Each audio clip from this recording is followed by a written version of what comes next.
దేవాది దేవుడు నూతన సంవత్సరానికి ఇచ్చినాడు కనుక వీటిని ఏ విధంగా పెంచాలో ఆధ్యాత్మిక చింతన కలిగి పరిశుద్ధాత్మకుడు నాతో మాట్లాడుచున్నాడు.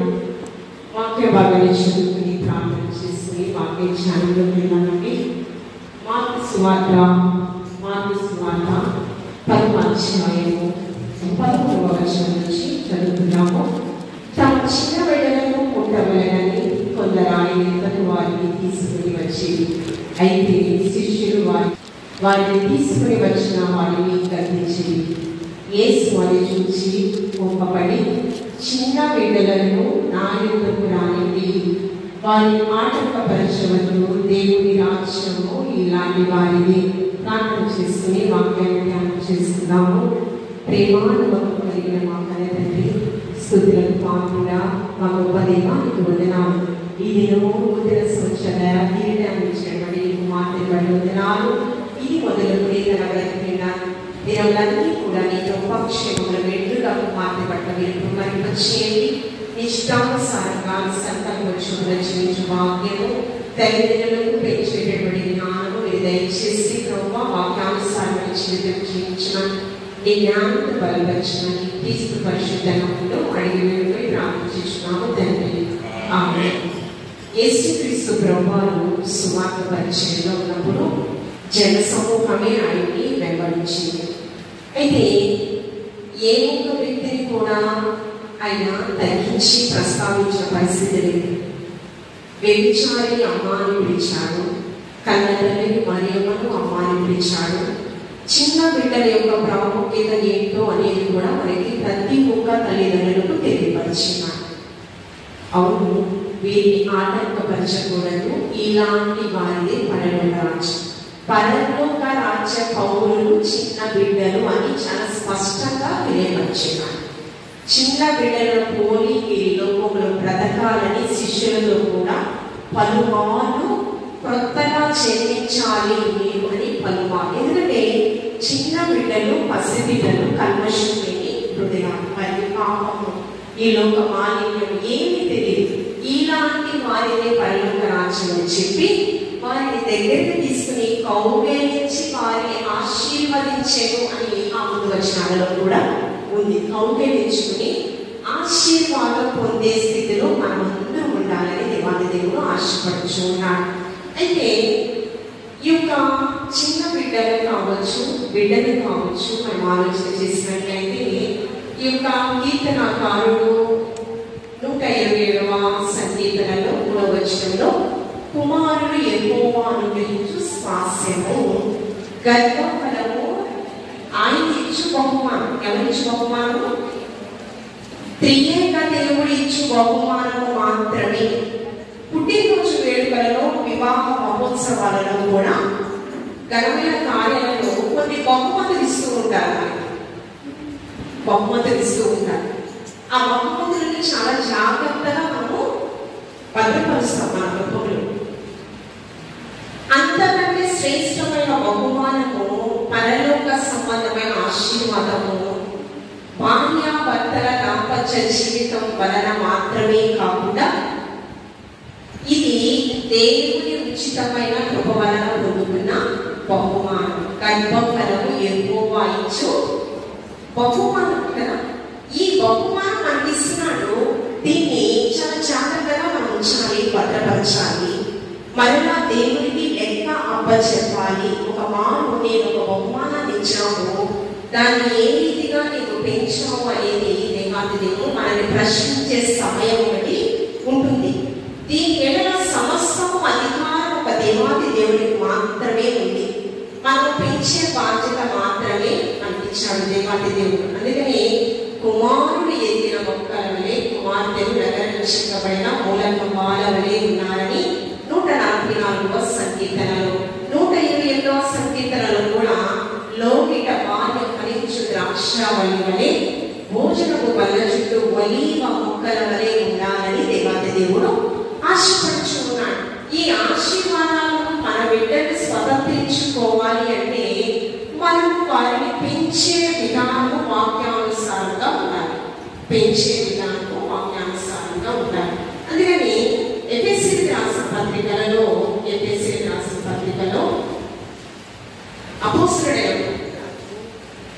అపోస్తలుడైన పౌలు గారి బిడ్డని ఏ విధంగా పెంచాలో అనేది చాలా స్పష్టంగా రాయడం జరిగింది. 6వ అధ్యాయము 1వ వచనం నుంచి 4 వచనాల వరకు మనం చూస్తూ ఉన్నప్పుడు బిడ్డని ఏ విధంగా పెంచాలంట? పిల్లలారా, ప్రభువునందు మీ తల్లిదండ్రులకు విధేయులై ఉండాలి. ఇది ధర్మమే. ఎలా ఉండాలండి? మొట్టమొదటిగా తల్లిదండ్రులకు విధేయులై లోకంలో జీవించాలి. ఎందుకంటే మనం ఈ భూమి మీదకి రావడానికి దేవుని కృప అయితే దానికి సాధనంగా తల్లిదండ్రులను వాడుకోవడం అనేది జరిగింది. ఖచ్చితంగా మన తల్లిదండ్రులకు మాత్రమే విధేయత కలిగి జీవించాలి. కొంతమంది బిడ్డలు తల్లిదండ్రులకు ఆయాసకరంగా జీవిస్తూ ఉంటారు. నేను ఎందుకు కన్నానా, 9 మాసాలు మోసి ఎందుకు నేను కన్నానా అని ప్రశ్నించే సందర్భాలు కూడా లేకపోలేదు కదా. అందుకని చాలా స్పష్టంగా పిల్లలారా, మీ తల్లిదండ్రులకు మాత్రమే మీరు విధేయులై జీవించాలి. ఇది ధర్మము.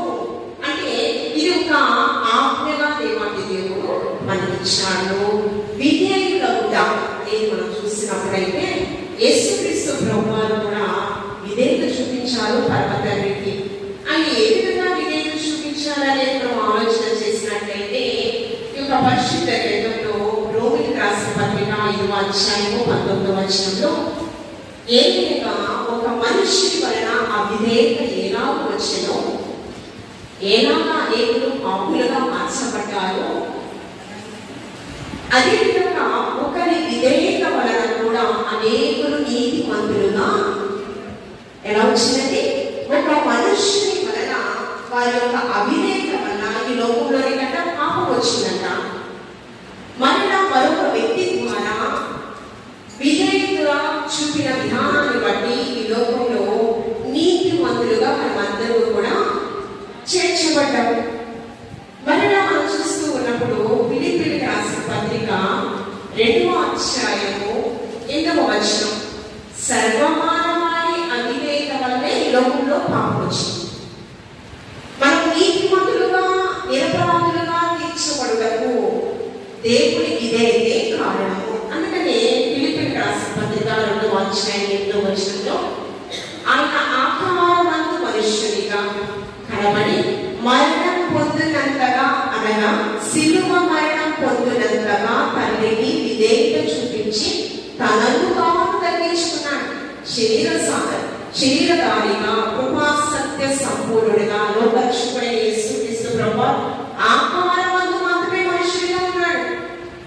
ఈ లోకానికి తండ్రికి విధేయత ఎంతగా చూపించాడంటే శిలువ మరణం పొందే అంతగా విధేయత చూపించాడు. అంటే మరణ పర్యాంతం వరకు కూడా విధేయత చూపించినట్లు పరిశుద్ధ గ్రంథము తెలియపరుస్తున్నది. అదేవిధంగా పరిశుద్ధ గ్రంథంలో న్యాయాధిపతుల గ్రంథంలో మనం చూస్తూ ఉన్నప్పుడు విధేయత గురించి, ఈ దినాన వియోన పుట్టినరోజు కదా, దేవాటి దేవుడు నూతన సంవత్సర దయకిరీటం ఇవ్వడం చాలా గొప్ప విషయం. ఎంతో మంది చంటి బిడ్డలు పరిస్థితి మనం చూస్తున్నాం. క్షేమకరంగా దేవాటి దేవుడి రెక్కల నీడలో, దేవాటి దేవుడి కౌగిల్లో మన బిడ్డల్ని కాచి కాపాడి సంరక్షిస్తూ ఉన్నాడు. అందుకే తల్లి విడిచిన తండ్రి మరిచిన నేను విలువను ఎడబాయని వాగ్దానం మన బిడ్డల పట్ల దేవాది దేవుడు స్థిరపరుస్తూ ఉన్నాడు. విధేయత గురించి న్యాయాధిపతుల గ్రంథము 13వ అధ్యాయంలో మనం చూస్తూ ఉన్నప్పుడు గిలాదు కాపరస్తుడు యెఫ్తా, ఇతడు మనం చూసినప్పుడు గిలాదుకి చెందించినటువంటి సంతానమే కావచ్చు, కానీ ఒక వ్యభిచారికి పుట్టినటువంటి కుమారుడు యెఫ్తా. అయితే తన సహోదరులు నీవు అన్ని స్త్రీకి పుట్టినటువంటి కుమారుడని చాలా భయంకరంగా అతన్ని దొంగలిస్తూ అక్కడి నుంచి గిలాదు పట్టణం నుంచి తోపు దేశానికి వెళ్ళేలా భయంకరమైన టార్చర్ పెట్టారు. తోపు దేశానికి వెళ్ళిపోయాడు. తోపు దేశంలో చాలా ఎంత క్షేమకరంగా ఉన్నాడు దేవాది దేవుడు అతని ఏడల. యోసేపు కూడా బాల్య వయసులో ఐగుప్తుకి అమ్మివేసిన పరిస్థితి. వెండి నాణ్యములకు యేసుక్రీస్తు ప్రభు వారి సాదృశ్యంగా యేసును 3 భార్యల జీవితాన్ని, అందుకని యోసేపు అనగా ఫలించడి కొమ్మ. ఎవరు విడిచినా దేవాతి దేవుడు మనల్ని విడువగా ఎడబాయక దేవాతి దేవుడు కృప చూపుచున్నాడు. అయితే ఆ దేశానికి వెళ్ళారు. అయితే అమోనీయులు వారి మీదకి యుద్ధానికి వచ్చారు ఇశ్రాయేలు ప్రజలు. అయితే వారి శక్తి సరిపోవడం లేదు. ఈ యొక్క గిలాదు పట్టణటువంటి పెద్దలేమి అధికారులేమి తన యొక్క సహోదరులు కావచ్చు అమోనీయులు యుద్ధానికి వచ్చినప్పుడు పరాజయమే ఎదురవుతూ ఉంది. అయితే వీరికి ఒకరికి జ్ఞాపకం వచ్చారు, మనం వచ్చినటువంటి ఎంత వెళ్ళిపోయాడు కదా టోబు దేశానికి, అతన్ని మనము తీసుకుని రమ్మాలని. ఎవరెవరు వెళ్ళారో తెలుసా? గిలాదు అధికారులు పెద్దలు వెళ్ళారట. వెళ్ళి ఏమని చెప్పారంటే, అమోనీయులు మన మీద యుద్ధానికి వస్తున్నారు, మనకి పరాజయము ఎదురవుతుంది, కాబట్టి నీవు మా దగ్గర ఎంతో భయంకరమైన క్రూరమైన అంటే నన్ను బాధ పెట్టి అక్కడ నుంచి నన్ను తరిగి వేశారు కదా, మళ్ళీ ఏ ముఖం పెట్టుకుని నా దగ్గరకు వచ్చారు అని క్వశ్చన్ అవుతుంది అక్కడ. ఎందుకు ఎలా వచ్చారు మీరు అని చెప్పి అన్నప్పుడు అంటే వారి మాటల్లో చాలా తగ్గింపు కూడా కనిపిస్తుంది. నేను చేసింది తప్పే అని రాయలేదు, కానీ తగ్గింపుతో కూడినటువంటి మాటలు అక్కడ కనిపిస్తూ ఉన్నాయి. నిజమే. అయితే నీవు మా మధ్యకు వచ్చి అమోనీయుల మీద యుద్ధం చేసినట్లయితే మా అందరి మీద నీవు అధికారిగా నీవు ఉంటావని చెప్పడం జరిగింది. నిజంగా మీరు నాకు అధికారం ఇస్తారా, ఆధిక్యత ఇస్తారా అని అంటే నిజంగా మా అందరి మీద నీవు అధికారిగా ఉంటావు. వెళ్ళాడు. అమోనీయుల మీద యుద్ధం చేయడానికి పర్వతాన్ని ఆదిలో కూడా తెలుసుకున్నాడు. యుద్ధం చేస్తే విజయం వస్తుందా పరాజయం వస్తుందా అని కూడా తెలుసుకోవడం జరిగింది. అయితే ఒక మార్పు పరాజయం వచ్చింది. పరాజయం వచ్చిన తర్వాత మరలా ప్రార్థిస్తూ ఉన్నాడు యెహోవా తండ్రిని, తండ్రి అమోనీయులను నా చేతికి నీవు. అమోనీయులకు ఎందుకు కోపం వచ్చిందంటే అతడు కానాను దేశానికి ఐగుప్తీయ బానిసత్వం నుంచి నడిచే మార్గం అందులో ఈ యొక్క మోయాబు దేశానికి కొన్ని దేశాల వారి మార్గం మధ్యలో వెళ్ళడం జరిగింది. అక్కడ నివసించడం కూడా జరిగింది. నివసిస్తే మందిర ప్రాంతంలో కూడా అక్కడ నివసిస్తే ఏమంటున్నారంటే అమోనీయుల రాజు మా దేశాన్ని ఆక్రమించడానికి 6 లక్షల కాలంలో ఇక్కడికి వచ్చారని పొరపాటున ఆలోచన చేసి ద్వేషభావంతో ఇశ్రాయేలు ప్రజల మీద ఉన్నాడు. అదే అడుగుతాడు, నువ్వెందుకు ఇశ్రాయేలు ప్రజల మీద ఇంత కోపంగా ఉన్నావు, యుద్ధానికి రావడానికి కారణం ఏంటంటే ఆ వచనాలంతా కూడా ప్రస్తావించడం అనేది జరిగింది. కానీ ఏం చెప్పినా కూడా యుద్ధం చేయడం మాత్రం నేను మానను అని ఎక్కువ మాటగా చెప్పడం జరిగింది. ఒక మారు యుద్ధం చేస్తాడు, పరాజయం వస్తుంది. రెండో మారు యుద్ధం చేయడానికి బ్రహ్మ నీవు అమోనీయులను నా చేతికి ఇచ్చినట్లయితే నేనేం చేస్తానో తెలుసా, విజయాన్ని పొందుకుని వెళ్ళిన తర్వాత నా ఇంటి ద్వారం దగ్గర ఎవరైతే నాకు ఎదురొస్తారో వారిని నేను ప్రతిష్ఠిస్తాను, అంతేకాకుండా దహన బలిగా కూడా నీకు ఇచ్చేస్తాను బ్రహ్మ అన్నాడు. ఇచ్చేస్తాను అన్నప్పుడు అక్కడికి వెళ్ళిన తర్వాత కుమార్తె ఒక్కగానొక కుమార్తె ఏమైందో తెలుసా, కుమార్తె పేరు ప్రస్తావించడం లేదు, రాయలేదు. కానీ అక్కడ ఉన్న పరిస్థితి కంపులతోనూ నాట్యముతోనూ పాటలు పాడుచు సంతోషముతో నాట్యముతో తండ్రిని ఎదుర్కొనడానికి వెడుచున్నప్పుడు ఆ తండ్రి తనను చూసి చాలా కృంగిపోయాడు. నా కుమారి నువ్వు ఎందుకు ఇలా ఇంత పని చేశావు అంటున్నప్పుడు బట్టలు చింపుకుని కన్నీరు కారుస్తున్నాడు, బట్టలు చింపుకుని రోధిస్తున్నాడు. ఎందుకు నాన్నగారు ఇంత బాధపడుతున్నాడు? ఎందుకంటే తండ్రికి నేను ఒక వడబడిక చేసుకున్నాను.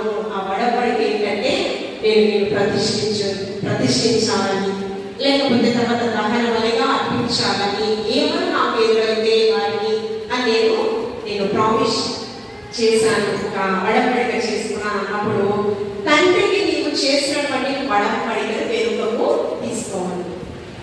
విధేయత గురించి మనం మాట్లాడుకుంటున్నాం కదా. మొట్టమొదటిగా పిల్లలారా మీ తల్లిదండ్రులకు మీరు విధేయత కలిగి జీవించాలి.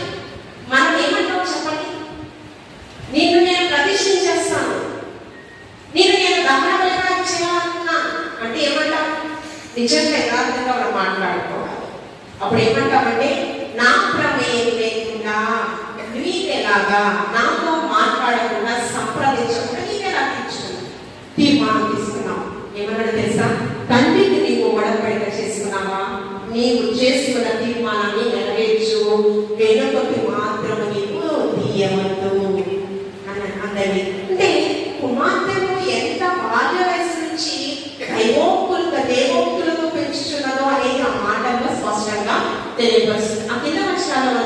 ఉన్నప్పుడు 2 మాసాలు నాకు సమయం ఇవ్వండి తండ్రి. ఏకాంతంగా నా చలికత్తెలతో నా స్నేహితులతో నేను వెళ్ళి ఏకాంతంగా నన్ను నేను సమర్పించుట కొరకు నా కన్యత్వము కొరకు నేను విలపిస్తాను నా కన్యత్వం కొరకు. అంటే ఇంకా ఆ కుమార్తె దేవుని కొరకు మాత్రమే బ్రతకాలి. దహన బలిగా అంటే ఏదో పశువు వస్తే, జంతువు వస్తే, గొర్రె మేక వస్తే దహన బలిస్తారు. కానీ ఆజ్ఞ ముందే చెప్పాడు, నరబలి అయిపోయాడు. కానీ ఈ కుమార్తె ఎవరికి? దేవాది దేవుడికి నాజీరు చేయబడినటువంటి కుమార్తె. ఆ 12వ అధ్యాయంలో కూడా న్యాయాధిపతుల గ్రంథంలో అక్కడ సంసోను గురించి కూడా ప్రస్తావించడం జరిగింది. ఇక్కడ నాజీరు చేయబడినటువంటి వ్యక్తి సంసోను. తల్లి గర్భంలో ఉన్నప్పుడు అతన్ని అపవిత్రపరిచేది కూడా ఏది కూడా నీవు ముట్టకూడదని సంసోను యొక్క తల్లిదండ్రులతో ప్రస్తావించడం జరిగింది. అంటే ఇక్కడ తీర్మానం చేసుకుంది తండ్రి, కానీ విధేయత చూపించింది కుమార్తె. అలాంటి విధేయత అంటే పుట్టిన నమ్మాలండి తల్లిదండ్రులు. నేటి ప్రపంచంలో క్రైస్తవులుగా మనము ఈ లోకంలో వాక్యంతో ప్రతిదినము మొదట స్నానం చేయబడుతున్నాం. మన బిడ్డల కంటే మంచిగా ఎవరు ఆలోచన చేయరు. ఒకవేళ అంత ప్రేమ మన పట్ల చూపించినా కూడా దాని మధ్య ఏదో స్వార్థము దాని ఉంటది. కాబట్టి పుట్టిగా నమ్మింది, నా తండ్రి తీసుకున్న తీర్మానంలో నాకు ఏదో శ్రేష్టమైన ఆశీర్వాదం ఉందని ఆమె విశ్వసించింది. 2 మాసాల తరువాత తండ్రి తీసుకున్న తీర్మానానికి కట్టుబడింది. ఆమె దేవునికి ప్రతిష్ఠితమైన జనాంగంగా కుమార్తె మార్చబడింది. ఎఫెసీయులకు రాసిన పత్రిక 2వ వచనంలో చూద్దాము.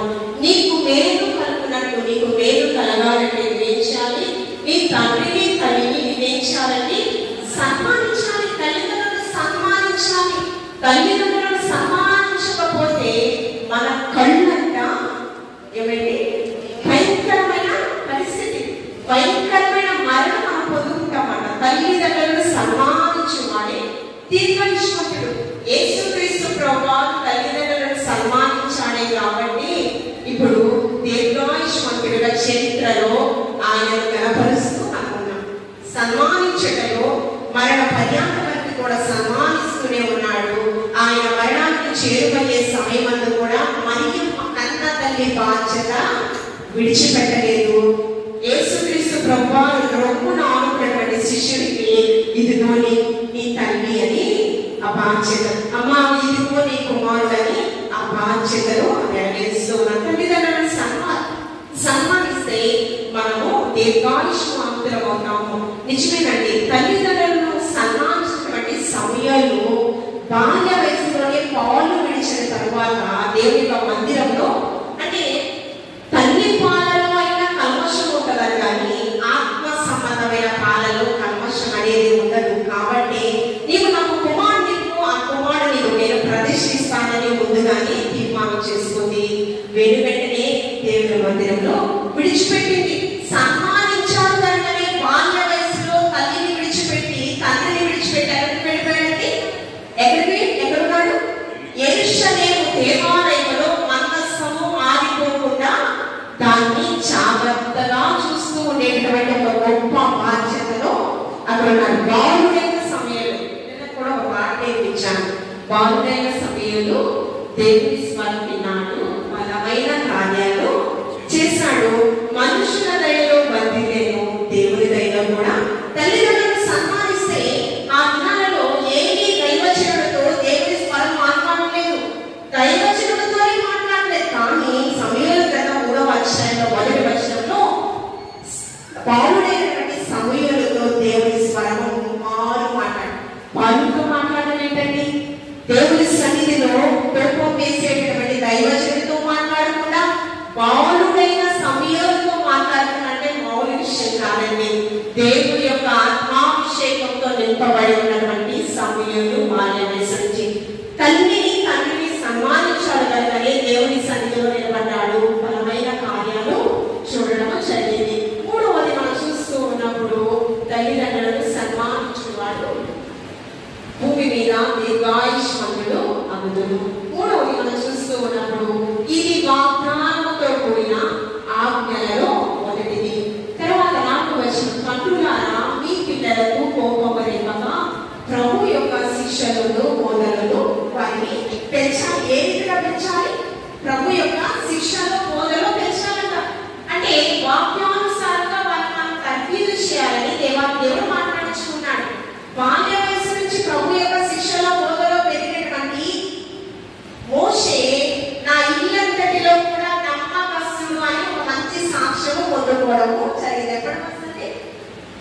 పైగా ఫరో కుమార్తెకు దొరికాడు కదా. ఆ బాధ్యత చాలా ఆశ్చర్యకరమైంది. మనం చూస్తూ ఉన్నప్పుడు రాజు శాస్త్రాన్ని ధిక్కరించింది మంత్రసానులు. అక్కడ నుంచి ఆ కుమార్తె చాలా జాగ్రత్తగా క్షేమకరంగా భద్రపరిచింది. ఫరో బయటకు వస్తుంది, దాచే పరిస్థితులు కనిపించడం లేదు. చౌపటిలో రాయడం ఏంటి, అక్కడ నుంచి నదిలో విడిచిపెట్టడం ఏంటి, నీ సహోదరుడు ఎక్కడికి వెళ్తున్నాడో మిరియాము నీవు గమనించమని చెప్పడం ఏంటి, అక్కడికి వెళ్ళిన తర్వాత శత్రువు కుమార్తె చేతిలోకి కుమారుడు వెళ్ళడం ఏంటి, ఇతడు నిజముగా హెబ్రీ కుమారుడే అంటే దేవుని కుమారుడే అని ఆమె సాక్ష్యం ఇస్తుంది. సాక్ష్యం ఇచ్చిన ఆమె కఠినమైన మనసు వెత్తన హృదయంగా దేవాతి దేవుడు మార్చాడు. మంత్రస్వాముల మనసు కూడా దేవాతి దేవుడు మార్చాడు. మార్చిన తర్వాత ఏమైందంటే అతను పెంచే బాధ్యత కూడా ఆశ్చర్యకరుడు, ఆశ్చర్యమైన వారిని ఏమైనా చేయగలడు. మరలా తల్లి దగ్గరికి వెళ్ళాడు, నీవు ఫరో కుమారుడుగా ఉండడానికి కాదయ్యా. ఇవెలాగా 6 లక్షల కాలువలు ప్రజలు ఇక 430 సంవత్సరాలు ఫరో వారసత్వంలో ఉన్నారు. వారిని నీవు కానానికి నడిపించే ఒక బాధ్యత నీ పట్ల ఉంది. ఈ బానిస బ్రతుకుల నుంచి విడిపించే గొప్ప బాధ్యత. నిజంగా తల్లి మాటలు, శ్రేష్టమైన మాటలు కుమారుడు విన్నాడు. అందుకే ఇంకా మనం చూస్తూ ఉన్నప్పుడు జ్ఞాని సలోమాన్ గారికి తల్లి నేర్పించినటువంటి జీవోక్తుల్లో 31వ అధ్యాయంలో కదా, ఆమె జ్ఞానం కలిగిన ఉపదేశము కృపగా వాక్యం ఏంటి, కృపగల ఉపదేశమును బోధిస్తూ ఉందట. ఏ ఉపదేశం అండి? కృపగల ఉపదేశము. జ్ఞానంలో దేవుని నుంచి పొందుకుని కృపగల ఉపదేశమును బోధిస్తుంది. ఆమె కష్టపడకుండా ఆహారం ఏమి కూడా పుచ్చుకోదట. ఆమె కుమారులు ఆమెను ధన్యురాలు అని మంచి సాక్ష్యము. నిజంగా యొక్క మెదిన ధన్యురాలు కనుకనే ఐగుప్తు కంటే మరో సింహాసనం కంటే క్రీస్తు కొరకైనా నిన్న నాకు గొప్ప మేలనుకున్నాడు. కాబట్టి భూమి అన్నంతటిలో నా ఇల్లంతటిలో నమ్మకమైన వ్యక్తిని దేవాతి దేవుడు సాక్ష్యం ఇచ్చారండి. అంటే మనం చూస్తూ ఉన్నప్పుడు సన్మానించినప్పుడు వారు ఎలాగ వర్ధిల్లుతారనేది మనం చూస్తూ ఉన్నాం. చివరిగా ఒక మాట, ప్రభు యొక్క శిక్షణలో బోధలో పెరిగినటువంటి ఇజ్రాయేలు చిన్నది ఏమండి, సిరియా రాజు దగ్గర సైన్యాధ్యక్షుడు ఉన్నటువంటి నయమాను అతను కుష్ఠవ్యాధి పాపం అనే కుష్ఠరోగంతో ఉన్నప్పుడు ఇజ్రాయేలు చేత పట్టబడి రాశిగా పట్టబడి వచ్చినటువంటి కుమార్తె నా ఏలిన వారు ప్రవక్త అయినటువంటి ఎలీషా దగ్గర వెళితే ఖచ్చితంగా స్వస్థత ఎవరికి చెప్తుంది. అతడు నయమాను ఏమంటే ఒక సైన్యాధ్యక్షుడు, 100 మంది సైనికులకు అధికారి. అతడు ఆల్రెడీ చాలా కోపంతో ఒక దాసిగా ఏమంటే ఇజ్రాయేలు ప్రజలను కీడు కనిపెట్టాలని తీసుకొచ్చాడు.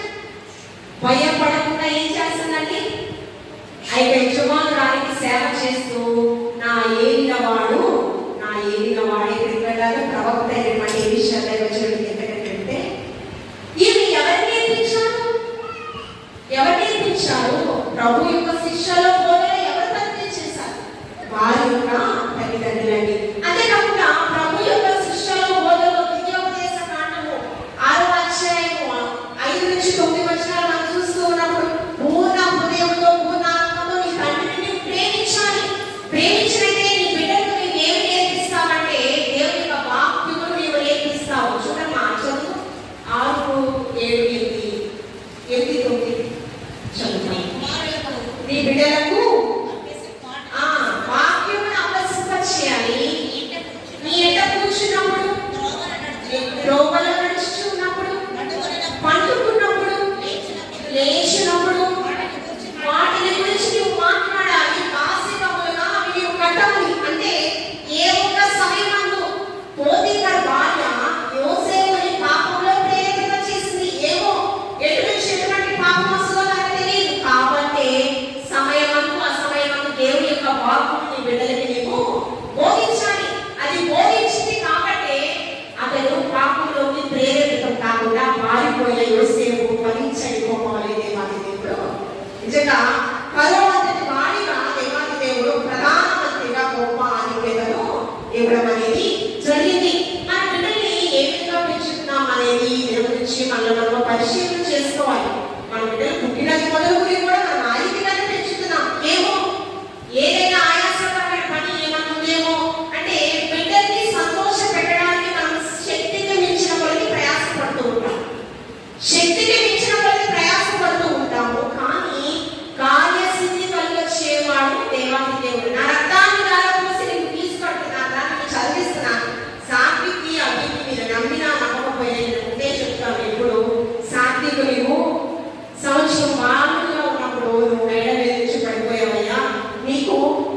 దేవాది దేవుడు కొత్త జన్మను మీకు ఇచ్చాడు. మీరు ఏకాంతంగా ఉన్నప్పుడు కూడా బాబుతో అడగచ్చు. ప్రతిసారి నాకు గుర్తు చేస్తూ ఉంటాను. కొన్ని సందర్భాల్లో కూడా సాత్విక ఏంటో చిన్నప్పుడు ఎప్పుడో జరిగింది, నిజమే చిన్నప్పుడు ఎప్పుడో జరిగింది, ఏమో ఇప్పుడు కూడా జరగదా ఏంటి. ఒక మారు సాత్విక 4 సంవత్సరాల కిందట ఆ బిడ్డ స్కూటీ వచ్చే మనుషులు నాకు తెలియదు, బండి తీసుకుని వెళ్ళాడు. వర్షాకాలం బాగా తుఫానుగా ఉంది. బయటకు వెళ్ళాడు, షాప్ దగ్గరికి వెళ్ళాడు, ఇంటికి వచ్చాడు. హాల్లో నేను కూర్చుని అంటే బాబు టిఫిన్ రెడీ చేసి సాత్విగా చూసిన మేడం వెళ్తానేమో అనుకుంటున్నాను. తీరా చూస్తే స్కూటీ బలవంతంగా ఈడ్చుకెళ్తుంది కుమారుడు అసలు నేను అది మర్చిపోయే సన్నివేశము కాదు. ఒక మారు మేము అది కూడా 4 సంవత్సరాల పైగా నేను బీచ్కి వెళ్ళాను. చాలా తక్కువ బిడ్డల బయటికి తీసుకెళ్ళడం కానీ వాళ్ళని ప్రశాంతంగా ఎక్కడికైనా తీసుకెళ్ళడం అంతా చాలా తక్కువ. ఏదైనా ప్రార్థనతోనే మేము వెళ్తాం కానీ అంటే ఆ సమయం లేక మేము అయితే అప్పుడు కూడా అలలు కుమార్తె ఇద్దరు కూడా బీచ్కి వెళ్ళిన పరిస్థితి. కుమార్తె అవి తల్లి ఈ విధంగా సచివులకు బిడ్డలు ఉన్నారంటే నిజంగా ప్లేట్లెట్ కౌంట్ పడిపోయి సంఘం అంతా ప్రార్థన చేస్తారు. బిడ్డలు ఎవరు కూడా మా కుటుంబము నిజంగా చెప్పాలంటే కుమార్తె భవానీ వార్డులో ఉంది. అప్పుడైతే హాస్పిటల్ ఇప్పుడైతే శుభ్రంగా ఉన్నప్పుడైతే అలా లేదండి. నిజంగా నాకు ముందే చెల్లిపోయిన సన్నివేశాలు చాలా ఉంటాయి.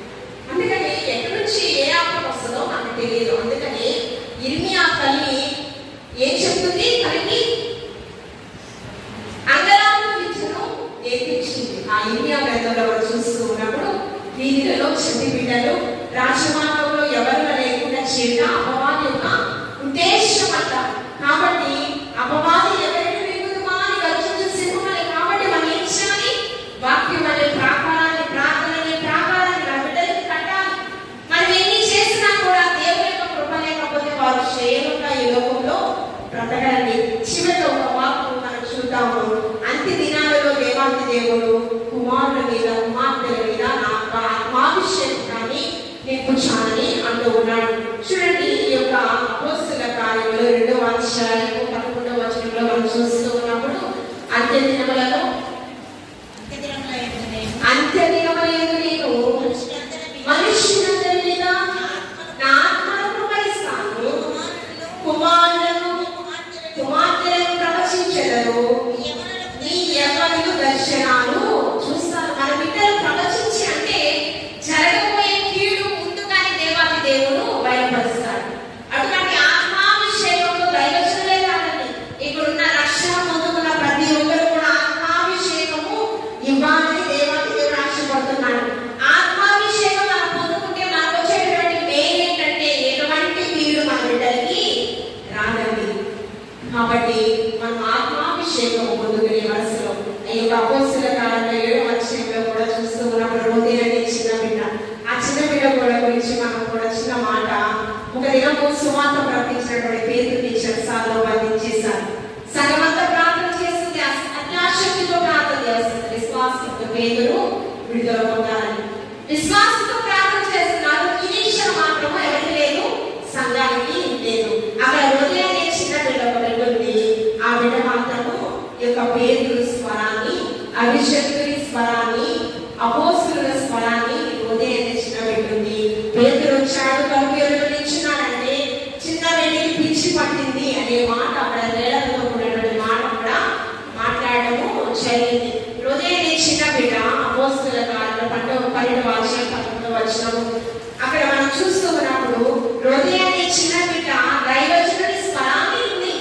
ఇక్కడ సమూయేలు దేవుని స్వరాన్ని విన్నాడు. కాబట్టి మనము కూడా దేవుని స్వరాన్ని వినే విధంగా మన బిడ్డను పెంచాలి. ప్రార్థనా యోధులుగా వాక్యానుసారమైన జీవితం మన బిడ్డ దేవులో స్థిరపరిచినట్టుగా మన బిడ్డము మనము నేను నా ఇంటి వారు నీతి సూర్యుని మాత్రమే ఆరాధన చేస్తామన్న రీతిగా పచ్చన వలీవ చెట్టు వలె నీరు కట్టే తోట వలె భోజనం కన్న చుట్టూ మరి అలా వర్ధిల్లింపచేయాలని దేవాది దేవుడు చదువుబడిన వాక్య భాగం ఏంటి, వీరిని ఆటంకపరచండి.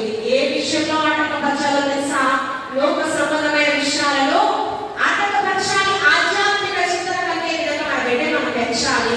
ఎందుకంటే మీరు మామూలు వ్యక్తులు కాదు, పరలోక రాజ్య పౌరులు. ఆ రీతిగా మీలోన ఇక్కడున్న ప్రతి ఒక్క చంటి బిడ్డ, ప్రతి ఒక్క ఎవరి బిడ్డలు మనం అందరూ కూడా దేవుని యొక్క రాజ్య పౌరులుగా రాజ్య వ్యాప్తులకు ప్రయాసపడే వరుసలో మనందరూ ఉండాలి. ఉండాలని దేవాది దేవుడు ఈ మాటలు అందరిలో బహుగా కలిగించి ఆశీర్వదించుగాక. ఆమె పరిశుద్ధుడానికి వందనాలు ప్రభా. ప్రభా మిత్రులు పరలోక రాజ్య పౌరులుగా అయ్యేటటువంటి గొప్ప భాగ్యం ఇస్తున్న దేవా వందనాలు. ఆ రీతిగా వాక్యానుసారంగా పెంచేటటువంటి జ్ఞానాన్ని ప్రతి ఒక్క తల్లిదండ్రులకు మీరు దయచేయండి ప్రభా. నీకు స్తోత్రము. వీయోనాన్ని బట్టి ప్రార్థిస్తున్నాను. ఇది మొదలుకొని ప్రభా ఈ నూతన సంవత్సరంలో నూతన ఆశీర్వాదాలతో నింపండి ప్రభా.